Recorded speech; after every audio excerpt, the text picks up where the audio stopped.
ಗೆಳೆಯರೇ ನಮಸ್ಕಾರ, ಹೇಗಿದ್ದೀರಿ ಎಲ್ರು? ಗೆಳೆಯರೆ, ಒಂದು ಕಡೆ ಮೋದಿ ಪಾಕಿಸ್ತಾನದ ಜನರನ್ನ ಕುರಿತು ಅಬ್ಬರಿಸ್ತಾ, ಪಾಕಿಗಳು ಸರಿಯಾಗಿದ್ರೆ ರೊಟ್ಟಿಯನ್ನು ತಿಂತೀರಿ, ಇಲ್ಲ ಅಂದರೆ ನಿಮಗೆ ಗುಂಡನ್ನು ನಮ್ಮ ಸೇನೆ ತಿನ್ನಿಸುತ್ತೆ, ಹುಷಾರಾಗಿರಿ ಅಂತ ಹೇಳ್ತಿದ್ರೆ, ಇನ್ನೊಂದು ಕಡೆ ಅಸ್ಸಾಂನ CM ಹಿಮಂತ್ ಬಿಸ್ವಾ ಶರ್ಮಾ ಬಾಂಗ್ಲಾದ ನೊಬಲ್ ಯೂನಿಸ್ ಅದೇ ರೀ ವಂಡ್ರಗಪ್ಪೆ ಮುಖದ ಹಂಗಾಮಿ ಪ್ರಧಾನಿಗೆ ವಾರ್ನಿಂಗ್ ಅನ್ನು ಕೊಟ್ಟಿದ್ದಾರೆ. ನೀನು ಒಂದು ಮಾಡ್ತೀನಿ ಅನ್ನೋ ಯೋಚನೆಯನ್ನ ಮಾಡಿದ್ರೆ ನಾವು ಎರಡನ್ನ ಕಟ್ ಮಾಡ್ತೀವಿ, ಹುಷಾರು ಅಂತಿದ್ದಾರೆ. ಮತ್ತೊಂದು ಕಡೆ ಯೋಗಿ ನಾಡಲ್ಲಿ ಯೋಗಿ ಮುಸ್ಲಿಮರ ವಿರುದ್ಧ ಅಂತ ಮಾತಾಡ್ತಾ ಇದ್ದವರಿಗೆ ಈಗ ಸರಿಯಾದ ಉತ್ತರವನ್ನು ಕೊಟ್ಟಿದ್ದಾರೆ. ಅಲ್ಲಿ ಯೋಗಿ ಆದಿತ್ಯನಾಥ್ ಸರ್ಕಾರ ಯಾವುದೇ ಹೆಣ್ಣು ಮಕ್ಕಳ ವಿಚಾರ ಆಗಲಿ, ಬೇರೆ ಯಾವುದೇ ವಿಚಾರ ಆಗಲಿ, ಒಂದೇ ನಿರ್ಧಾರ, ಒಂದೇ ಉತ್ತರ, ಒಂದೇ ಕಾನೂನು ಅನ್ನೋದನ್ನ ಮತ್ತೆ ಸಾಬೀತುಪಡಿಸಿದ್ದಾರೆ. ಹಾಗಾದ್ರೆ ಪ್ರಧಾನಿ ಪಾಕಿಗಳಿಗೆ ಹೇಳಿದ್ದೇನೋ, ಹಿಮಂತ್ ಬಿಸ್ವಾ ನೊಬಲ್ಲೋ, ನೀನು ನಿಮ್ಮ ದೇಶ ಟ್ರಬಲ್ಲೋ ಅಂದಿದ್ಯಾಕೆ? ಯೋಗಿ ನಾಡಿನ ಪೊಲೀಸರು ಮಾಡಿದ್ದೇನೋ? ಎಲ್ಲವನ್ನ ಈ ವಿಡಿಯೋದಲ್ಲಿ ನೋಡ್ಕೊಂಡು ಬರೋಣ ಬನ್ನಿ.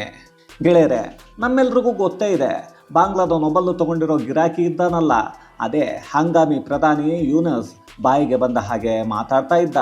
ಅದರಲ್ಲೂ ಚೀನಾಗೆ ಹೋಗಿ ಬನ್ನಿ ಭಾರತದ ಚಿಕನ್ ನೆಕ್ಕಿದೆಯಲ್ಲ ಅದನ್ನು ನೀವು ತಗೊಳ್ಳಿ, ಅದರ ಪಕ್ಕದಲ್ಲಿ ಏನೆಲ್ಲ ವ್ಯವಸ್ಥೆಗಳು ಬೇಕೋ ಮಾಡಿಕೊಳ್ಳಿ, ಅಲ್ಲಿರೋ 7 ಸಿಸ್ಟರ್ಸ್ ರಾಜ್ಯಗಳನ್ನು ಭಾರತದಿಂದ ನಾವಿಬ್ಬರೂ ಸೇರಿ ಕಿತ್ಕೊಂಡು ಬಿಡೋಣ ಅಂತ ಆಹ್ವಾನವನ್ನು ಕೊಟ್ಟಿದ್ದ.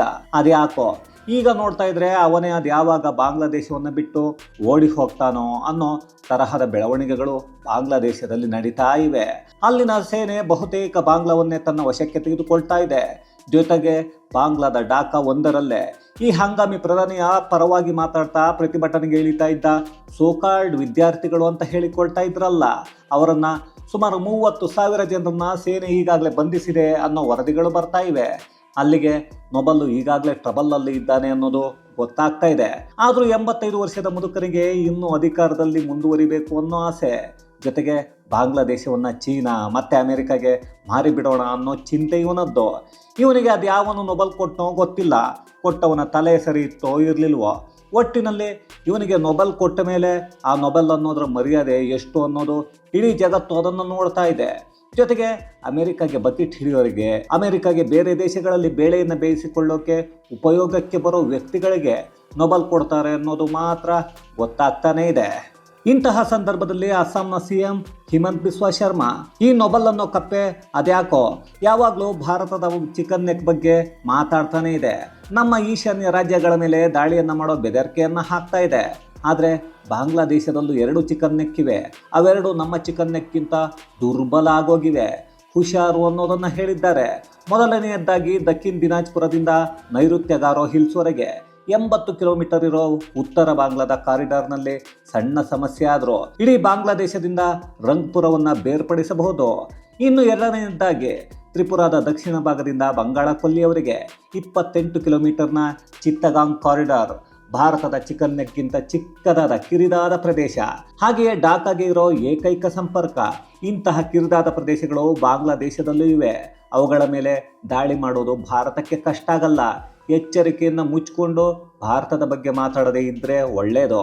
ಅದರಲ್ಲೂ ಚಿಕನ್ ನೆಕ್ ಅನ್ನೋ ವಿಚಾರವನ್ನು ಮಾತಾಡಿದರೆ ಸುಮ್ಮನೆ ಬಿಡಲ್ಲ ಅಂತ ಅಸ್ಸಾಂ CM ಖಡಕ್ ಎಚ್ಚರಿಕೆಯನ್ನು ಕೊಟ್ಟಿದ್ದಾರೆ.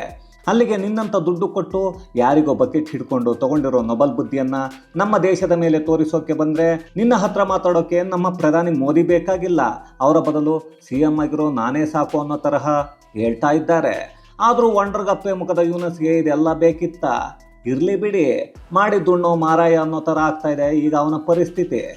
ಗೆಳೆಯರೆ, ಒಂದು ಕಡೆ ಅಸ್ಸಾಂ CM ಬಾಂಗ್ಲಾದ ಬೇನಾಮಿ ಬಡ್ಡಿ ಮಗ 85ರ ಮುದುಕನಿಗೆ ಎಚ್ಚರಿಕೆಯನ್ನು ಕೊಡ್ತಾ ಇದ್ರೆ, ಈ ಬಾಂಗ್ಲಾದೇಶದ ಅಣ್ಣ ಪಾಕಿಸ್ತಾನ ಇದೆಯಲ್ಲ, ಆ ಪಾಕಿಸ್ತಾನಕ್ಕೆ ಅಲ್ಲಿನ ಜನರಿಗೆ ಪ್ರಧಾನಿ ಮೋದಿ ಖಡಕ್ ವಾರ್ನಿಂಗ್ ಕೊಟ್ಟಿದ್ದಾರೆ. ಮೊನ್ನೆ ಗುಜರಾತ್ನಲ್ಲಿ ಮಾತಾಡಿದ ಅವರು, ಪಾಕಿಸ್ತಾನದ ಜನರು ತಮ್ಮ ಸರ್ಕಾರ ಮತ್ತು ಸೇನೆ ಸ್ವಂತ ಲಾಭಕ್ಕಾಗಿ ಭಯೋತ್ಪಾದನೆಯನ್ನು ಬೆಂಬಲಿಸ್ತಾ ಇದೆ, ಅದನ್ನು ಅರ್ಥ ಮಾಡಿಕೊಳ್ಳಿ, ಅದರಿಂದ ನಿಮ್ಮ ಜೀವನವನ್ನು ಹಾಳು ಮಾಡ್ತಾ ಇದ್ದಾರೆ, ಅದೆಲ್ಲವನ್ನು ಕೊನೆಗೊಳಿಸಬೇಕು ಅಂದರೆ ಪಾಕಿಸ್ತಾನದ ಜನರೇ ಮುಂದೆ ಬರಬೇಕು ಅನ್ನೋದನ್ನು ಹೇಳ್ತಾ ಇದ್ದಾರೆ. ಆಪರೇಷನ್ ಸಿಂಧೂರ ನಂತರ ಗುಜರಾತ್ ರ್ಯಾಲಿಯಲ್ಲಿ ಮಾತಾಡ್ತಾ, ಪಾಕಿಸ್ತಾನದ ಜನರು ಶಾಂತಿ ಮಾರ್ಗವನ್ನು ಆಯ್ಕೆ ಮಾಡಿಕೊಳ್ಳದೇ ಇದ್ರೆ ನಮ್ಮ ಭಾರತೀಯ ಸೇನೆಯ ಕೋಪವನ್ನು ಎದುರಿಸಬೇಕಾಗತ್ತೆ. ಭಾರತ ಪ್ರವಾಸೋದ್ಯಮವನ್ನು ನಂಬುತ್ತೆ, ಆದರೆ ಪಾಕಿಸ್ತಾನ ಭಯೋತ್ಪಾದನೆಯನ್ನೇ ಪ್ರವಾಸೋದ್ಯಮ ಅನ್ನೋದನ್ನು ಪರಿಗಣಿಸುತ್ತೆ. ಇದು ಇಡೀ ಜಗತ್ತಿಗೆ ಅಪಾಯಕಾರಿ. ಆದರೂ ನಾನು ಪಾಕಿಸ್ತಾನದ ಜನರನ್ನ ಕೇಳೋಕೆ ಬಯಸ್ತೀನಿ. ಅವರು ಏನನ್ನ ಸಾಧಿಸಿದ್ದಾರೆ? ಇವತ್ತು ಭಾರತ 4ನೇ ದೊಡ್ಡ ಆರ್ಥಿಕತೆ ಆಗಿದೆ. ಆದರೆ ನಿಮ್ಮ ಪರಿಸ್ಥಿತಿ ಏನು? ಭಯೋತ್ಪಾದನೆಯನ್ನು ಉತ್ತೇಜನ ಕೊಟ್ಟು ನಿಮ್ಮ ಭವಿಷ್ಯವನ್ನೇ ಅಲ್ಲಿರೋ ಸೇನೆ ಮತ್ತು ರಾಜಕಾರಣಿಗಳು ಹಾಳು ಮಾಡಿದ್ರು. ಭಯೋತ್ಪಾದನೆ ಪಾಕಿಸ್ತಾನ ಸರ್ಕಾರ ಮತ್ತು ಸೈನ್ಯಕ್ಕೆ ದುಡ್ಡನ್ನು ಮಾಡಿಕೊಳ್ಳೋ ಮಾರ್ಗ ಅಷ್ಟೇ. ಭಯೋತ್ಪಾದನೆಯನ್ನು ಕೊನೆಗೊಳಿಸೋಕೆ ಪಾಕಿಸ್ತಾನದ ಜನರೇ ಮುಂದೆ ಬರಬೇಕು. ಸಂತೋಷ ಮತ್ತು ಶಾಂತಿಯುತ ಜೀವನವನ್ನು ನಡೆಸ್ತಾ ರೊಟ್ಟಿಯನ್ನು ತಿನ್ನಬೇಕು ಅಂದರೆ ಒಳ್ಳೆಯ ರೀತಿಯಲ್ಲಿ ಬದುಕಿ. ಇಲ್ಲ ಅಂದರೆ ನಮ್ಮ ಸೇನೆಯ ಗುಂಡು ಗಡಿಯಿಂದ ಆಚೆ ಕಾಯ್ತಾ ಇರುತ್ತೆ. ರೊಟ್ಟಿಯ ಬದಲು ಆ ಗುಂಡುಗಳನ್ನೇ ತಿನ್ನಿಸ್ತೀವಿ ಅನ್ನೋದನ್ನು ಹೇಳ್ತಿದ್ದಾರೆ. ಅಲ್ಲಿಗೆ ಪಾಕಿಸ್ತಾನದ ಭಯೋತ್ಪಾದನೆಯನ್ನ ಅಲ್ಲಿರೋ ಜನರೇ ಮುಗಿಸಿ. ಇಲ್ಲ ಅಂದರೆ ನೀವು ರೊಟ್ಟಿಯನ್ನು ತಿನ್ನೋದ್ರ ಬದಲು ಗುಂಡನ್ನೇ ತಿನ್ನಿಸ್ತೀವಿ ಅನ್ನೋ ಖಡಕ್ ವಾರ್ನಿಂಗ್ ಅನ್ನು ಕೊಟ್ಟಿದ್ದಾರೆ. ಆದರೂ ಪಾಕಿಗಳು ಇದನ್ನೆಲ್ಲ ಕೇಳ್ತಾರಾ? ಗೊತ್ತಿಲ್ಲ. ಅಲ್ಲಿರೋ ಬಹುತೇಕ ಜನರಿಗೆ ಮತಾಂಧತೆ ಅನ್ನೋದು ತಲೆಯಲ್ಲಿ ತುಂಬಿಕೊಂಡಿದೆ. ಇದನ್ನು ಅರ್ಥ ಮಾಡಿಕೊಳ್ಳೋ ಜನರು ಪಾಕಿಸ್ತಾನದ ಒಳಗೆ ಎಷ್ಟು ಇದ್ದಾರೆ ಅನ್ನೋದು ಇಂಪಾರ್ಟೆಂಟ್ ಆಗುತ್ತೆ. ಏನೇ ಆದರೂ 1947ರಿಂದ ಭಾರತವೇ ಸರಿ ಇಲ್ಲ ಅಂತ ಪಠ್ಯಪುಸ್ತಕದಲ್ಲೇ ಹೇಳ್ಕೊಂಡು, ಅದೇ ಪಠ್ಯಪುಸ್ತಕದಲ್ಲಿ ಭಾರತೀಯ ಹಿಂದೂಗಳು ಕಾಫಿರರು ಅಂತ ಬರ್ಕೊಂಡು ಭಾರತದ ಮುಸಲ್ಮಾನರನ್ನ ಅಲ್ಲಿರೋ ಹಿಂದೂಗಳು ಹಿಂಸೆಯನ್ನು ಕೊಡ್ತಾ ಇದ್ದಾರೆ ಅನ್ನೋದನ್ನೇ ಪಾಠವನ್ನು ಮಾಡ್ತಾ ಇರೋ ಮುಲ್ಲಾಗಳು, ಅಲ್ಲಿರೋ ಸೋಕಾಲ್ಡ್ ಶಿಕ್ಷಕರು. ಹೀಗಿದ್ದಾಗ ಅದು ನಮ್ಮ ಪ್ರಧಾನಿ ಹೇಳಿದಾಗೆ ತಕ್ಷಣಕ್ಕೆ ಬದಲಾಗತ್ತಾ ಅಂದರೆ ಗೊತ್ತಿಲ್ಲ, ಕಷ್ಟ ಇದೆ. ಯಾಕಂದ್ರೆ ಆ ರೀತಿ ಬದಲಾಗಕ್ಕೆ ಹೋದರೆ ಪಾಕಿಸ್ತಾನದ ಸೇನೆ ಮತ್ತು ಸರ್ಕಾರ ಇಬ್ಬರು ಅಂಥವ್ರನ್ನ ಬದುಕೋಕೆ ಬಿಡ್ತಾರಾ? ಮೊನ್ನೆ ತಾನೇ ಒಂದು ಪಾಕಿಸ್ತಾನದ ಮಾಧ್ಯಮದಲ್ಲಿ ಯುದ್ಧದಲ್ಲಿ ಭಾರತ ಏನೆಲ್ಲ ಪಾಕಿಸ್ತಾನಕ್ಕೆ ಡ್ಯಾಮೇಜ್ ಮಾಡಿದೆ ಅನ್ನೋದನ್ನು ಹೇಳಿದ್ದಕ್ಕೆ ಆತನ ಪ್ರಾಣವನ್ನೇ ತೆಗೆದ ಸೇನೆ. ಅಂಥ ಸೇನೆ ವಿರುದ್ಧ ಅಲ್ಲಿನ ನಾಗರಿಕರು ನಿಲ್ಲೋ ತಾಕತ್ತು ಇದೆಯಾ? ನನಗೇನೋ ಅನುಮಾನ. ಆದರೂ ಮೋದಿ ಈ ವಿಷಯವನ್ನು ಮಾತಾಡಿದ್ದಾರೆ ಅಂದರೆ ಅದರ ಹಿಂದೆ ಕೂಡ ಏನೋ ಒಂದು ದೂರಾಲೋಚನೆ ಇರುತ್ತೆ ಅನ್ನೋದು ಮಾತ್ರ ನಿಜ. ಅದೇನು ಅನ್ನೋದನ್ನು ನಾವು ಕಾದು ನೋಡಬೇಕು. ಗೆಳೆಯರೆ, ಹಿಮಂತ್ ಬಿಸ್ವಾ ಶರ್ಮಾ ಬಾಂಗ್ಲಾಗೆ ಎಚ್ಚರಿಕೆ ಕೊಟ್ಟರು. ಮೋದಿ ಪಾಕಿಸ್ತಾನದ ಜನರಿಗೆ ಬುದ್ಧಿಯನ್ನ ಹೇಳಿ ಕೇಳದೇ ಇದ್ರೆ ಏನು ಮಾಡ್ತೀನಿ ಅನ್ನೋ ವಾರ್ನಿಂಗ್ ಕೊಟ್ಟರು. ಆದರೆ ಭಾರತದ ಒಳಗೆ ಯಾವಾಗಲೂ ನೋ ವಾರ್ನಿಂಗ್ ಒನ್ಲಿ ಆಕ್ಷನ್ ಅನ್ನೋ ಥರ ಕೆಲಸವನ್ನು ಮುಗಿಸಿ ಅದನ್ನು ಹೇಳದೆ ಸುಮ್ಮನೆ ಇರೋ ವ್ಯಕ್ತಿ ಅಂದರೆ ಅದು ಉತ್ತರ ಪ್ರದೇಶದ CM ಯೋಗಿ ಆದಿತ್ಯನಾಥ್.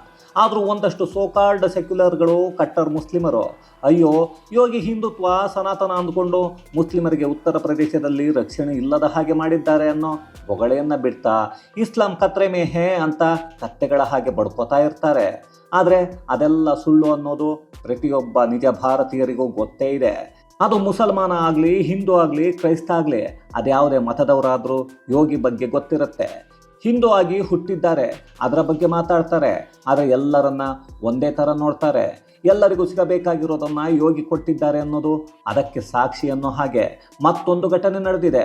ಉತ್ತರ ಪ್ರದೇಶದ ಅಹಮದ್ ನಗರದಲ್ಲಿ ಬುರ್ಕಾ ಹಾಕೊಂಡು ಗಲ್ಲಿಯಲ್ಲಿ ಹೋಗ್ತಾ ಇದ್ದ ಮುಸ್ಲಿಂ ಮಹಿಳೆಗೆ ಬೈಕ್ನಲ್ಲಿ ಬಂದ ಒಬ್ಬ ಅವಿವೇಕಿ ಯುವಕ ಮುತ್ತನ್ನು ಕೊಡ್ತಾನೆ. ಅದು ಸೋಷಿಯಲ್ ಮೀಡಿಯಾಗಳಲ್ಲಿ ಫುಲ್ ವೈರಲ್ ಆಗುತ್ತೆ. ಈ ವಿಡಿಯೋ ಸ್ವಲ್ಪ ನೋಡಿ.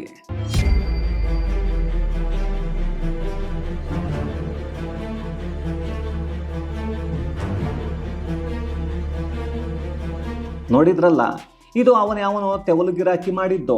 ಆದರೆ ಆ ಕೆಲಸವನ್ನು ಮಾಡಿದ್ದ ಆರೋಪಿಯನ್ನು ಪೊಲೀಸರು ಹಿಡ್ಕೊಂಡು ಬಂದು ಅಲ್ಲಿ ಫುಲ್ ಲಾಠಿಯ ರುಚಿ ಹೇಗಿರುತ್ತೆ ಅನ್ನೋದನ್ನು ತೋರಿಸಿದ್ದಾರೆ. ಅದರಲ್ಲೂ ಅವನು ಅದೆಂಥ ಬುದ್ಧಿವಂತ ಅಂದರೆ ಆ ಬೈಕ್ನಲ್ಲಿದ್ದ ನಂಬರ್ ಪ್ಲೇಟನ್ನು ತೆಗೆದು ಆ ನಂಬರ್ ಪ್ಲೇಟ್ ಇಲ್ಲದೆ ಬಂದು ಯುವತಿಗೆ ಮುತ್ತನ್ನು ಕೊಟ್ಟಿದ್ದ. ಆದರೆ ಹೇಳಿ ಕೇಳಿ ಯೋಗಿ ನಾಡಿನ ಪೊಲೀಸರು ಬೀಳ್ತಾರಾ? ಬಿಡಲೇ ಇಲ್ಲ. ಸ್ಥಳಕ್ಕೆ ಹೋಗಿ ಅಲ್ಲಿನ ಸುತ್ತಲೂ ಇರೋ ಎಲ್ಲ CCTV ಕ್ಯಾಮರಾಗಳ ದೃಶ್ಯಾವಳಿಗಳನ್ನು ತಗೊಂಡು ಸ್ಕ್ಯಾನ್ ಮಾಡಿ ಆರೋಪಿ ಸೊಹೇಲ್ನನ್ನ ಪೊಲೀಸರು ವಶಕ್ಕೆ ತಗೊಂಡು ವಿಚಾರಣೆಯನ್ನು ಮಾಡಿದ್ರು. ಆಗ ದೊಡ್ಡ ಗಂಡಸು ಹೇಳಿದ್ದು, ಅಯ್ಯೋ ಸಾರ್, ಆ ಮಹಿಳೆ ಯಾರು ಅನ್ನೋದು ನಮ್ದುಗೆ ಗೊತ್ತಿಲ್ಲ, ನಾನು ತಮಾಷೆಗೆ ಹೋಗಿ ಮುತ್ತನ್ನು ಕೊಟ್ಟೆ ಸಾರ್ ಅಂತ ಹೇಳಿದ್ದಾನೆ. ನಾನು ತಮಾಷೆಗೆ ಮಾಡಿದ್ದೀನಿ ಅಂದರೆ ಬಿಟ್ಟು ಕೊಡಿಸೋಕೆ ಅಲ್ಲಿರೋದು ಯೋಗಿ ಪೊಲೀಸರು, ನಮ್ಮ ಸಿದ್ದು ಪೊಲೀಸರಲ್ಲ. ಹಾಗಾಗಿ ಹೌದಾ, ಗೊತ್ತಿಲ್ಲದವರಿಗೆ ತಮಾಷೆ ಮಾಡೋಕ್ಕೆ ಮುತ್ತನ್ನು ಕೊಟ್ಟಿದ್ದೀಯಾ? ಅದಕ್ಕೆ ನಾವು ನಿನ್ನನ್ನು ಎಳ್ಕೊಂಡು ಬಂದಿದ್ದೀವಿ. ನಿನಗೂ ಮರೆಯೋಕೆ ಆಗದ ಹಾಗೆ ಏನಾದರೂ ಕೊಡಬೇಕಲ್ಲ, ಅದನ್ನು ಕೊಡ್ತೀವಿ ಅಂತ ಸರಿಯಾಗಿ ಕೊಟ್ಟಿದ್ದಾರೆ. ಆ ಪೊಲೀಸರು ಅವನಿಗೆ ಅದೇನು ಕೊಟ್ಟರೋ ಗೊತ್ತಿಲ್ಲ ರೀ. ಪೊಲೀಸರು ಕೊಟ್ಟ ಮೇಲೆ ಆರೋಪಿ ಸೊಹೇಲ್ ಪರಿಸ್ಥಿತಿ ಮಾತ್ರ ಹೀಗಿದೆ. ಈ ವಿಡಿಯೋ ನೋಡಿ.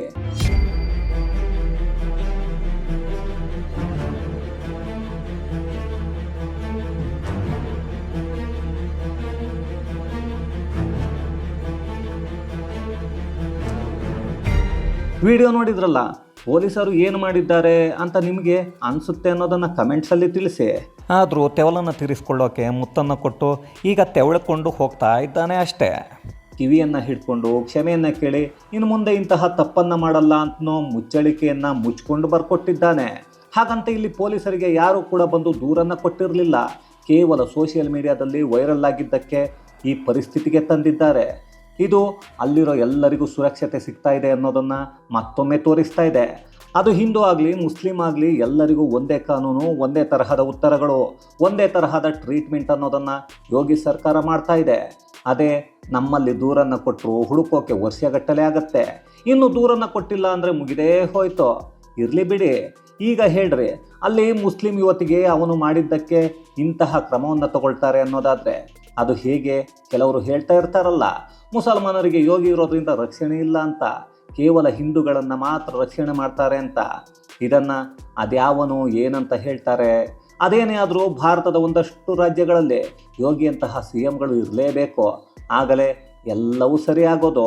ಇದು ಗೆಳೆಯರೆ, ಅಸ್ಸಾಂ ಮುಖ್ಯಮಂತ್ರಿ ಹಿಮಂತ್ ಬಿಸ್ವಾ ಶರ್ಮಾ ಎಚ್ಚರಿಕೆ, ಮೋದಿಯ ವಾರ್ನಿಂಗ್. ದೇಶದ ಒಳಗೆ ಯೋಗಿ ಆಕ್ಷನ್ ಕುರಿತಾದ ಒಂದಷ್ಟು ಮಾಹಿತಿ ಮತ್ತಷ್ಟು ವಿಶೇಷತೆಗಳೊಂದಿಗೆ ಮುಂದಿನ ವಿಡಿಯೋದಲ್ಲಿ ಭೇಟಿಯಾಗೋಣ. ಅಲ್ಲಿಯವರೆಗೂ ಕನ್ನಡವೇ ಸತ್ಯ, ಕನ್ನಡವೇ ನಿತ್ಯ.